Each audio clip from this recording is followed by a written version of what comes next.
చంద్రబాబు నాయుడు చెప్తున్నాడు కదా 1,65,000 కోట్లు, ఇంకా నేను కూడా ఇంకో 10,000 ఎక్స్ట్రా యాడ్ చేసి 1,75,000 నేను చెప్పొచ్చు. చెప్పడం చాలా ఈజీ. నేను ఆల్రెడీ 59 నెలల్లో చేసిన గవర్నెన్స్ ద్వారా దేవుడి దయతో ఆ క్రెడిబిలిటీ అనేది ఎస్టాబ్లిష్ అయింది. కానీ అబద్ధం చెప్పడం కరెక్ట్ కాదు. చేయగలిగింది చెప్పాలి. రాష్ట్రంలో ఏ మేరకు వనరులు ఉన్నాయి, ఏ మేరకు వెసులుబాటు ఉండేది అనేది నేను మాక్సిమం స్ట్రెచ్ చేస్తే, ఎక్కడ కరప్షన్ లేకుండా చేస్తే, ఎక్కడ లంచాలు వివక్ష లేకుండా డీబీటీ పద్ధతులు మాక్సిమం చేస్తే, మొత్తం బడ్జెట్లో స్ట్రీమ్ లైన్ చేస్తే మనం చేయగలిగేది ఇంతకన్నా ఎక్కువ వెసులుబాటు లేదు. అట్లాంటి దానికి నేను 70 అంటే 1,65,000 అంటే దాని అర్థం ఏంది? ఆయన నేను మోసం చేయబోతున్నాను అని క్లియర్ కట్గా అనౌన్స్ చేస్తా ఉన్నాడు.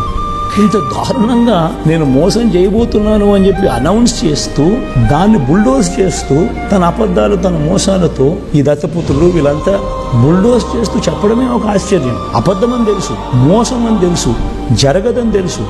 70,000 ఎక్కడ, 1,85,000 కోట్లు ఎక్కడ?